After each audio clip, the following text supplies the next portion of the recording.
el tema que entiendo que el Señor ha escogido para nosotros en este día, en este domingo que Él puso en mi corazón, estuve pensando, meditando, orando por varios temas, pero finalmente me dio este. Yo lo he titulado El misterio tejido en la interioridad de Dios. 2 puntos. La Iglesia. El misterio tejido en la interioridad de Dios. 2 puntos. La Iglesia. Que es lo mismo que decir que la Iglesia, utilizando el lenguaje de la palabra del Señor, es el misterio de Cristo. Lo voy a ir explicando. Y a esta verdad tan importante quisiera que nos acercáramos en esta mañana a través de la palabra de Dios.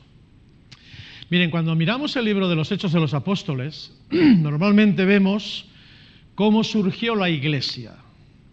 Vemos cómo se movió la Iglesia en el principio, vemos las dificultades que la Iglesia del Señor tuvo, vemos los desafíos con los cuales se encontraron, persecución y otras circunstancias que les envolvieron. Vemos también ahí en Hechos de los Apóstoles las manifestaciones poderosísimas del Espíritu Santo con ellos y a través de ellos. Es decir, ahí en Hechos de los Apóstoles, después de los Evangelios, después de que Jesús asciende, digamos, vemos cómo fue desarrollándose la Iglesia desde el día de Pentecostés, ahí en Hechos capítulo 2. Lo vemos, digamos, día a día, semana a semana, diríamos en valenciano, minut a minut. Un poco diríamos esto. Pero el tema que os traigo hoy tendría que ver más, no tanto en este aspecto que he mencionado, sino tendría que ver con considerar las raíces de este misterio tejido en la interioridad de Dios, que es la Iglesia. De esto quiero hablaros. O dicho de otra manera, considerar el dónde y cómo se originó el proyecto que yo llamo Estrella, el gran proyecto de Dios Estrella, que es la Iglesia. De eso vamos a hablar. Así que voy a hablar de las raíces de este misterio tejido en la interioridad de Dios, como digo. Por raíces quiero decir cuando la Iglesia no era. Cuando la Iglesia no era. No era en el sentido de que no estaba físicamente en el mundo. Porque en realidad, permitirme la expresión, la Iglesia no comienza en el día de Pentecostés. Que sí. Pero es mucho más anterior. Y al hablar de raíces no me refiero al siglo XVI en la llamada Reforma Protestante de Lutero, que clavó aquellas 95 tesis en la Catedral de Wittenberg en Alemania. No estoy hablando de esas raíces, sino que la Iglesia, que es el misterio de Cristo, así lo define la palabra de Dios, se teje, se fragua y se concibe en la interioridad de Dios, es decir, en las mismas entrañas de Dios, en la intimidad de Dios, en el corazón de Dios, como ahora vamos a ir viendo. Y cuando uno piensa esto, fijaos, aunque lo estoy verbalizando, no lo entiendo. Lo verbalizo, pero no lo entiendo. En el sentido de que desconocemos la profundidad de cómo Dios se mueve en el propio fondo de sí mismo. De cómo Dios se mueve, digamos, en su naturaleza divina. Es una dimensión que podríamos llamar ontológica, en el sentido que va más allá de cualquier cosa que podamos pensar o imaginar. Entonces, ¿qué es lo que quiero decir? Intentando expresarlo de una forma sencilla. Lo que quiero decir es esto, que la Iglesia, como el llamado, denominado misterio de Cristo en las Escrituras, pero no misterio en el sentido de algo misterioso, porque la Iglesia no es algo misterioso. No hablamos de misterio o de la Iglesia como misterio en el sentido de algo enigmático, algo como New Age, nueva era, de magia, de rituales secretos, ocultistas. No hablamos de esto.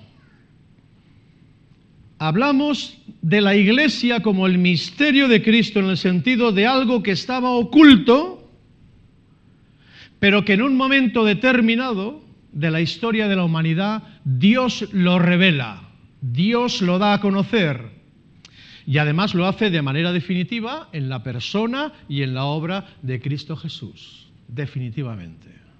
Ahora, vamos a leer un texto en la carta a los Efesios para situarnos en lo que estamos diciendo. Efesios capítulo 1, a partir del versículo 3, Efesios 1:3. Dice así: Bendito sea el Dios y Padre de nuestro Señor Jesucristo, que nos bendijo con toda bendición espiritual en los lugares celestiales en Cristo, según nos escogió en Él antes de la fundación del mundo, para que fuésemos santos y sin mancha delante de Él, en amor, habiéndonos predestinado para ser adoptados hijos suyos por medio de Jesucristo, según el puro afecto de su voluntad, para alabanza de la gloria de su gracia, con la cual nos hizo aceptos en el amado, en quien tenemos redención por su sangre, el perdón de pecados, según las riquezas de su gracia, que hizo sobreabundar para con nosotros en toda sabiduría e inteligencia. Ahora, versículo 9. Dándonos a conocer el misterio de su voluntad, según su beneplácito, el cual se había propuesto en sí mismo de reunir todas las cosas en Cristo, en la dispensación del cumplimiento de los tiempos, así las que están en los cielos como las que están en la tierra. Ahora pasamos al capítulo 3. Capítulo 3. Verso 1.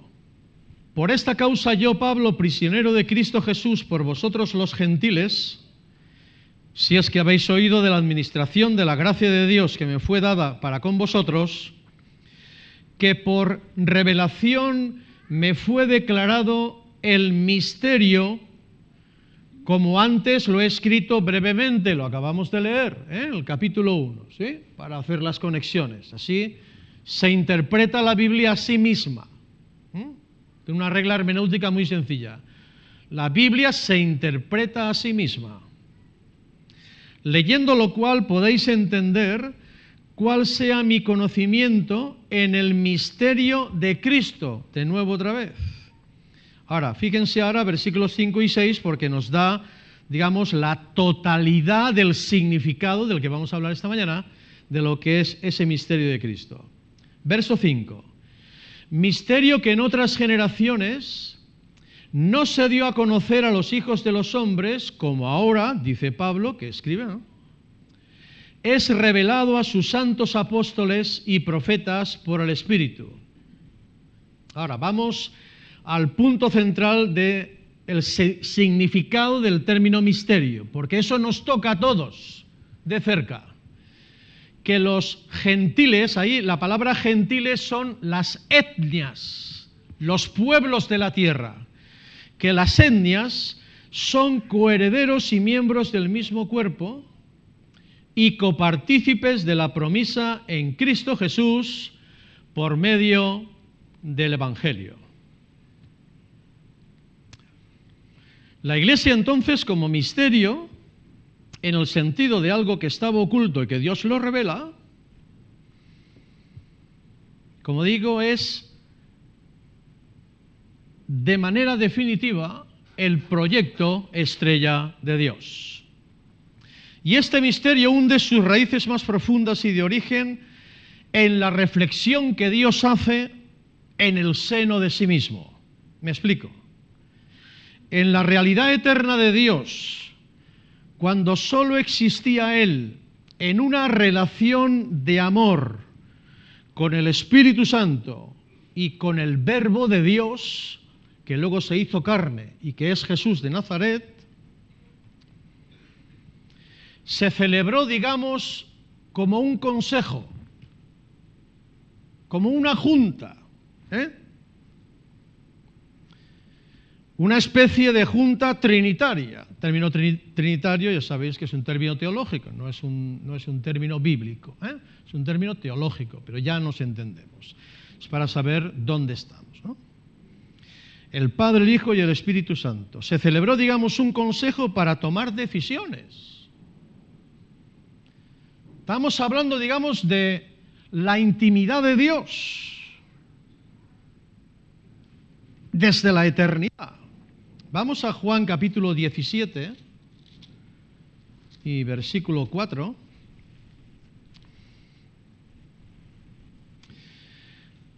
Juan 17, 4. Dice el Señor en su oración: yo te he glorificado en la tierra, he acabado, le dice al Padre, he acabado la obra que me diste que hiciese, dice Jesús. Está orando y dice, he acabado la obra que tú me diste que hiciese.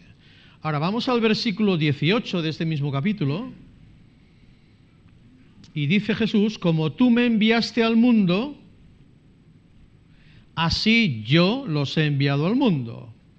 Versículos 23, 24 y 26 del mismo capítulo. Verso 23. Yo en ellos y tú en mí, para que sean perfectos en unidad, para que el mundo conozca que tú me enviaste y que los has amado a ellos como también a mí me has amado. Está hablando Jesús del amor del Padre hacia Él. Como tú a mí me has amado, yo los he amado. Ahora, verso 24. Padre, aquellos que me has dado, quiero que donde yo estoy, también ellos estén conmigo, para que vean mi gloria que me has dado, porque me has amado ¿desde dónde? Antes de la fundación del mundo. Así que antes de la fundación del mundo, en la realidad de Dios, ya el amor existía. ¿Por qué? Porque Dios es amor. No solamente es que te ama, es que Dios es amor. Y Dios existía en esa relación de amor con el Hijo y con el Espíritu Santo. Mira el 26. Y les he dado a conocer tu nombre, y lo daré a conocer aún, para que el amor con que me has amado esté en ellos y yo en ellos. Bueno, es que no para de decir esto, ¿no? El Hijo. Se le llena la boca del amor de su Padre hacia Él. Entonces, vamos a leer otro texto en Hebreos 10,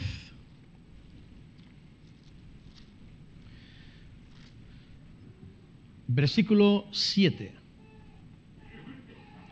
Entonces dije, hablando de la eternidad, cuando estaban allí,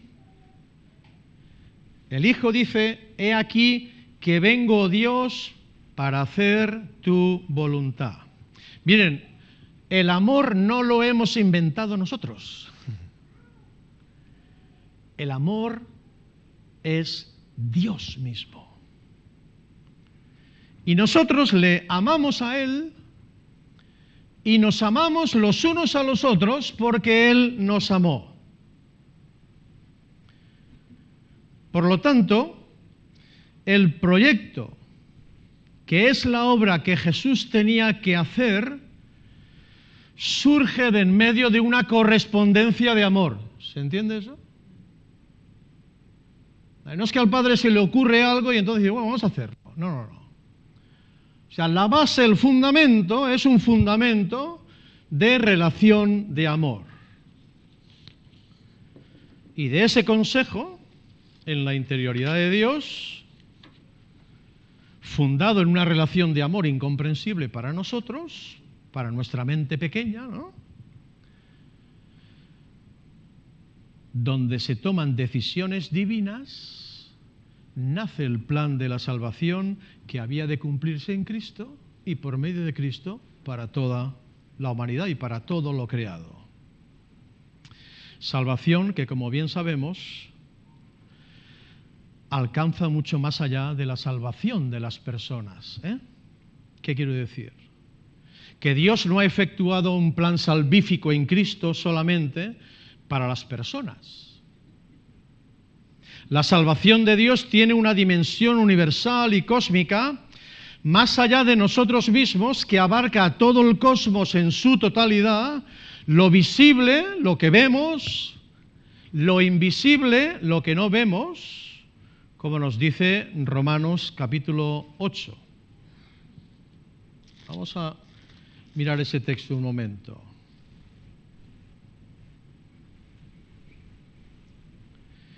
Romanos 8, 21. Porque también la creación misma será libertada de la esclavitud de corrupción a la libertad gloriosa de los hijos de Dios. Salvación es universal. Y esta es la visión, a mi entender, que la Iglesia tenemos que tener. Esta salvación desde esta perspectiva. Así que vamos a acercarnos a este misterio, que es nuestro tema central.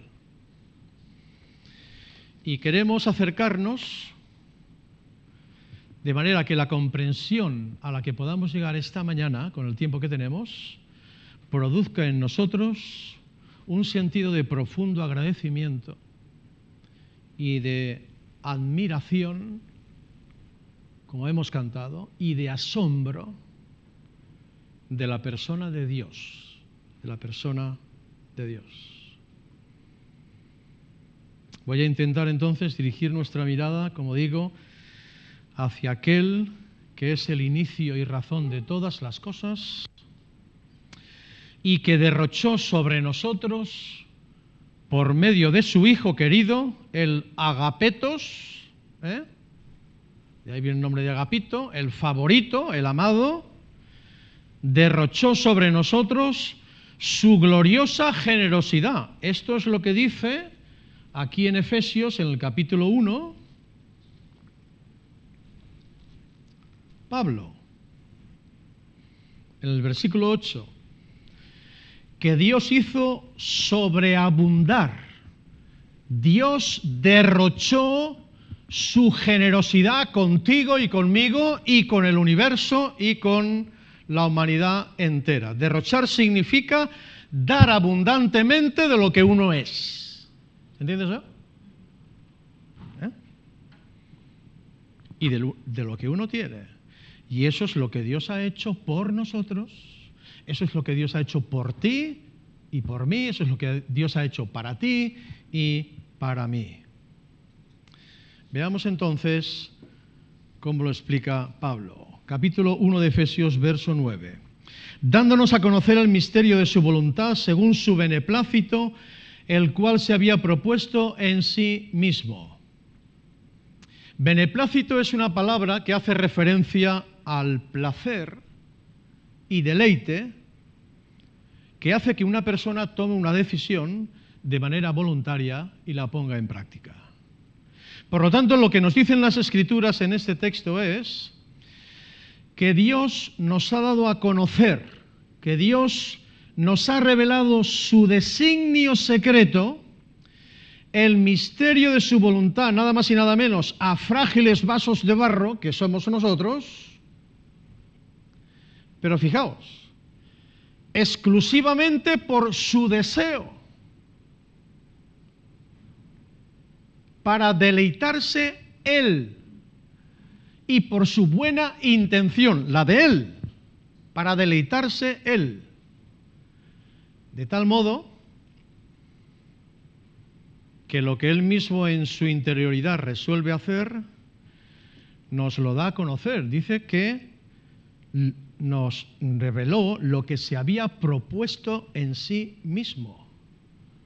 Lo que equivale a decir que la razón última de su plan de salvación, compartir su misterio, que somos la Iglesia y que somos portadores del Evangelio, la razón última de su plan no somos nosotros. No somos nosotros, sino que es Él mismo fuera de toda influencia externa. Es Él. Dicho de otra manera, nada fuera de Él, sino Él mismo, su propio deleite y deseo divino hizo que Él fuese el arquitecto, que Él fuese el diseñador de todo un proyecto y plan perfecto en el que nos ha incluido. Ahora, ¿y con qué tiene que ver este misterio? Pues lo dice ahí en el versículo 9. Dándonos a conocer el misterio de su voluntad. ¿Sabéis que el término voluntad es una palabra que significa mirar lejos? Una palabra que significa mirar lejos. Y lo que quiere decir esto es que el deseo de Dios es mirar lejos. El hacia dónde y en qué dirección nos lo dice en el versículo 10. De reunir todo o todas las cosas en Cristo.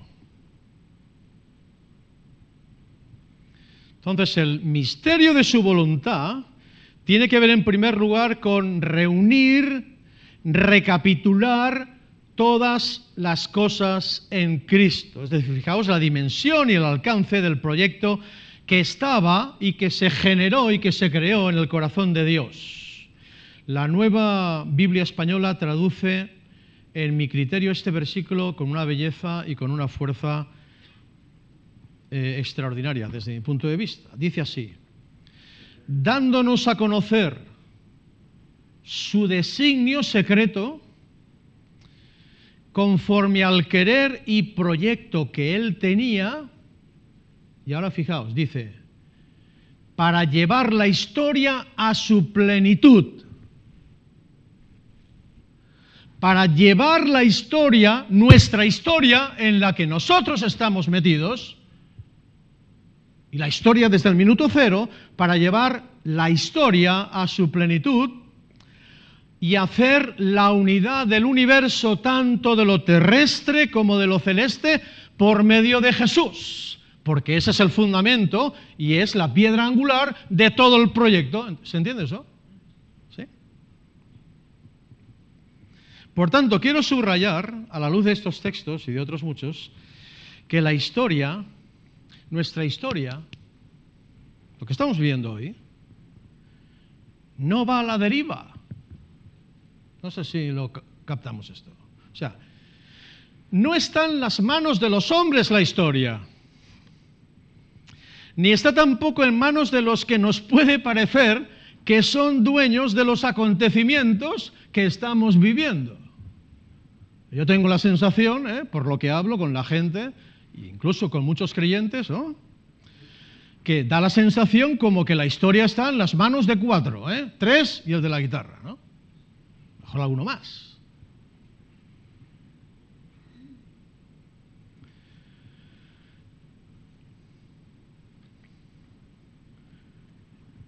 Y siento que muchas veces estamos abrumados, como le pasaba a Lot.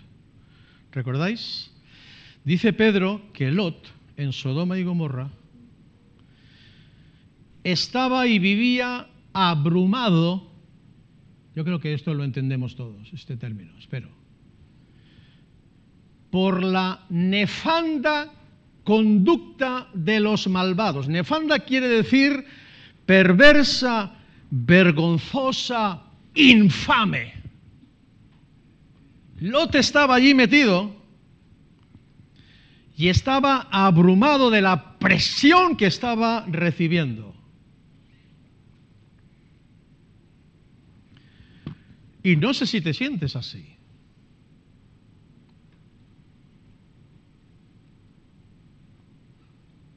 Y pensamos que esto no se sabe dónde va.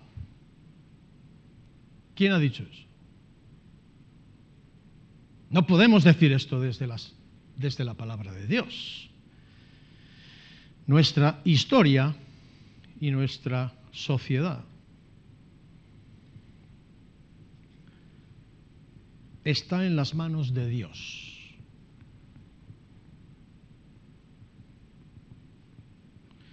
Y no va a la deriva como un barco que no tiene comandante. De manera que todo, lo veamos o no lo veamos, lo creamos o no lo creamos, lo sintamos o no lo sintamos, va hacia el cumplimiento que Dios se trazó desde la eternidad, lo cual para nosotros es incomprensible, pero muy consolador. A mí me consuela esto mucho, porque sé que mi vida no está en las manos de los hombres, porque mi esperanza es Cristo, y porque yo formo, por la gracia de Dios, igual que tú, si eres creyente, parte de ese gran proyecto que está en marcha, y que al final lo que voy a decir, y lo voy a resumir, es que el proyecto somos tú y yo. Nosotros somos el proyecto. Y yo entiendo a la luz de estos textos que ese es el único proyecto que Dios tiene y que no tiene más proyectos. Que su proyecto es, hemos dicho, reunir todas las cosas en Cristo en la dispensación del cumplimiento de los tiempos, las que están en los cielos como las que están en la tierra, y eso lo va a hacer Dios sí o sí. Y en eso tengo que descansar. La pregunta es, ¿en qué descansas tú? ¿Dónde está, digamos, tu suelo?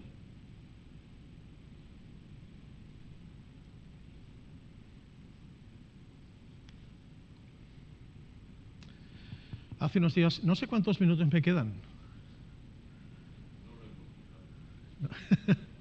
Bueno, hace unos días estaba con un grupo de profesionales, psicólogos y psiquiatras, un abogado, etc. Y se estaba hablando sobre el sentido de la vida. El hombre en busca de sentido. Y al escucharles a todos básicamente decían lo mismo, están buscando el sentido de la vida. Y alguien estaba allí, delante, para decirnos que el sentido de la vida está en nosotros mismos. Qué frágil, ¿no? A mí me parece muy frágil en mí mismo tener el sentido de la vida. Eso no quiere decir que yo no tome decisiones. Pero de verdad yo soy mi mismo suelo para mantenerme firme frente a todas las circunstancias que me llueven todos los días. ¿Es eso? ¿Es ese mi suelo yo mismo? No. Es impresionante pensar en lo que Dios tenía en la esfera de su intimidad y ha compartido con nosotros. El proyecto, hermanos, somos nosotros. Eres tú y soy yo. Lo que Pablo llama el nuevo hombre. Donde hemos sido injertados por la fe en Cristo. Ese es el proyecto de Dios. Por lo tanto, yo entiendo que necesitamos recuperar esa visión amplia y, aunque sea que lo es, incomprensible e insondable. Insondable quiere decir que es tan profunda que no puedo encontrar el fondo. Pero da igual. Es decir, recuperar esa visión de lo que somos desde el corazón de Dios, para que desde esa visión nos podamos movilizar como iglesia y nos alistemos en la tarea que nos ha sido encomendada de predicar el mensaje del Evangelio. Porque la esperanza está en Cristo. La única esperanza está en Cristo. Y en aquellos que somos portadores de esa esperanza que es Cristo, en la Iglesia. El proyecto es que todo se reúna poniendo a Cristo como cabeza de todas las cosas. ¿Sabéis por qué? Porque hubo un día en la historia que hubo una dispersión. Hubo una dispersión. Esto lo dice la palabra de Dios. Y fijaos, y Dios es tan atrevido que piensa en un plan para reunir todo lo que está disperso. ¿Qué te parece? Es como si... Mira, tengo aquí una bolsa de canicas. Después se las podemos regalar a los niños. ¿Eh?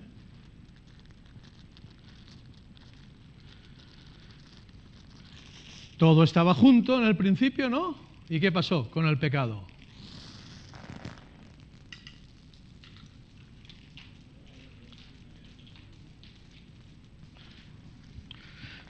Todo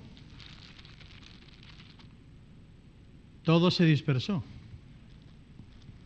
Menos mal que tenéis aquí una alfombra, porque si no... ¿Y sabes qué es lo que Dios pretende? Reunir todo lo disperso. ¿Y cómo creéis que lo reúne? ¿Con un cepillo y un recogedor? No. Uno a uno. Eso es el corazón de Dios.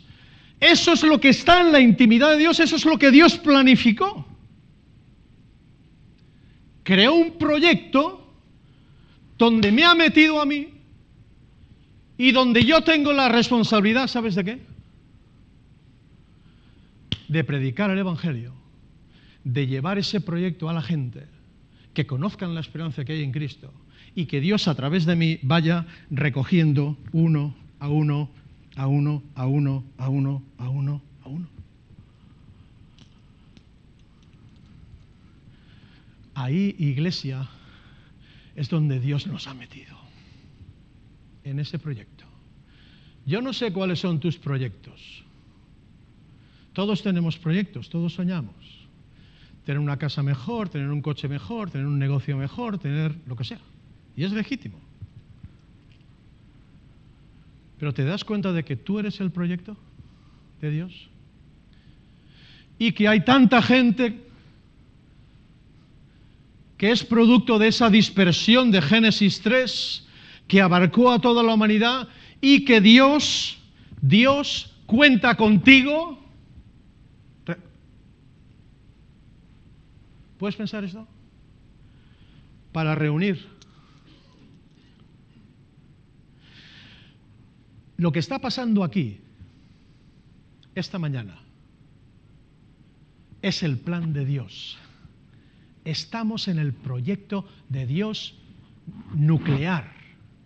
Estamos adorando a Dios, estamos alabando a Dios, reconociendo a Cristo, cantándole a Él, escuchando su palabra, porque Dios nos ha reunido. Alguien me habló de Cristo, alguien me condujo a Cristo. Este señor que está ahí, Rubén Dolph, su familia, cuando yo era un chaval, me llevó a Cristo. Y su padre, que estuvo enfermo bastante tiempo, siempre me hacía una pregunta. Me hacía pasar allí a su habitación y yo no quería entrar. No sé si lo he dicho alguna vez, pero no quería entrar porque siempre me hacía la pregunta, la misma pregunta. Me decía, oye Luis, tú si te murieses hoy, ¿dónde irías? Y no sabía responderle. Hasta que un día a los 12 años, rendí mi vida a Cristo en la habitación de mi casa y entregué mi vida a Cristo. Pero Dios utilizó una queridísima familia, muy amada, para conducirme a mí a Cristo.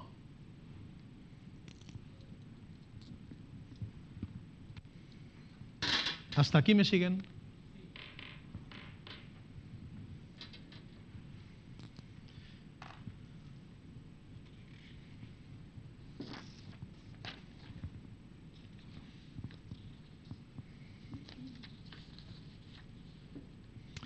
Voy a dar un salto.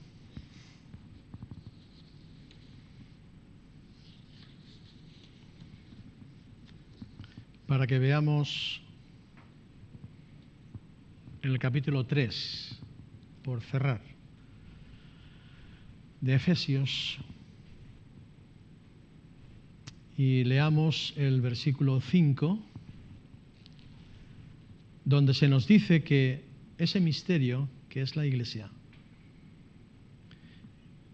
en otras generaciones no se dio a conocer a los hijos de los hombres, dice Pablo, como ahora, es decir, cuando él estaba, ¿no?, con los apóstoles, digamos, es revelado a sus santos apóstoles y profetas por el Espíritu. Es decir, estaba en el corazón de Dios, pero Dios, que es un Dios de paciencia y que es paciente para que todos vengan al arrepentimiento y a la fe en Cristo, por eso es tan paciente. Bueno, lo es porque lo es, Pero Dios, que es un Dios que es paciente y que no tiene prisa para llevar a cabo sus planes, pero los ha conducido y hemos llegado hasta aquí, y hoy, esta mañana, aquí estamos, como digo, esto es el plan de Dios. No estamos fuera del gran proyecto, estamos en el proyecto. Bueno, pues ese proyecto no se dio a conocer, dice, como ahora, dice Pablo, ¿no?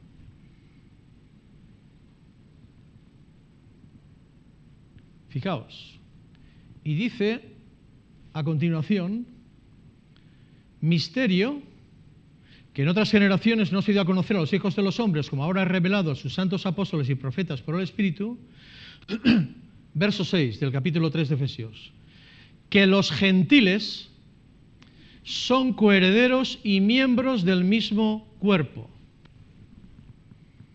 Es decir, que los pueblos, aquí hay hermanos de Honduras, han dicho, de Colombia, españoles, brasileños,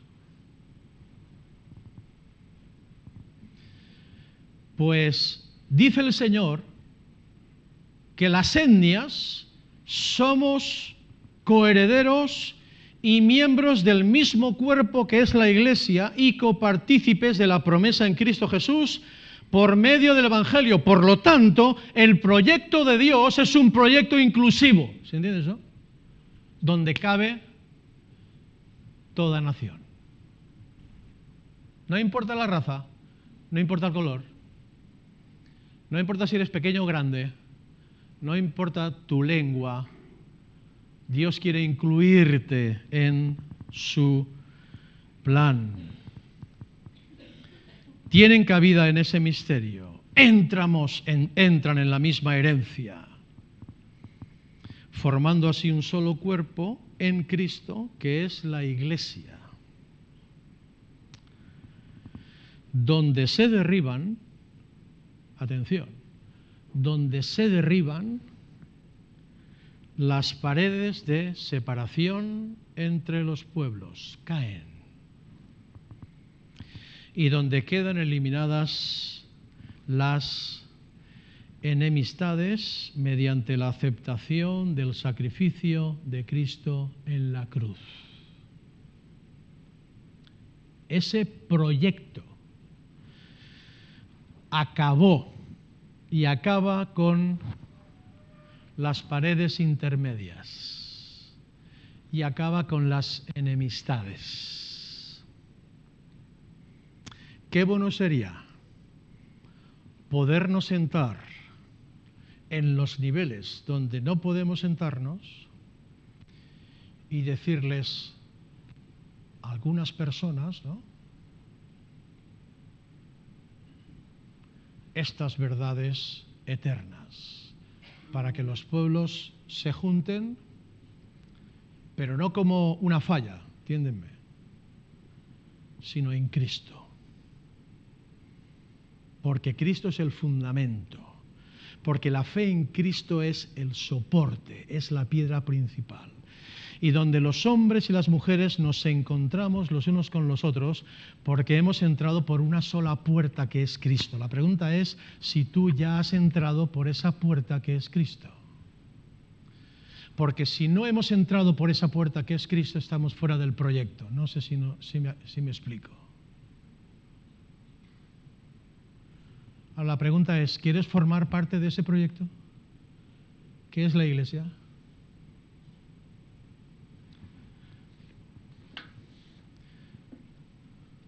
Yo amo mucho la Iglesia del Señor.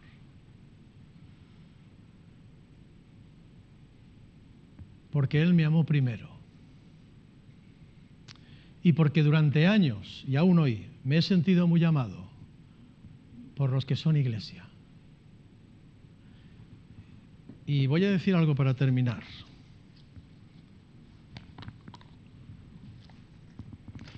El mejor lugar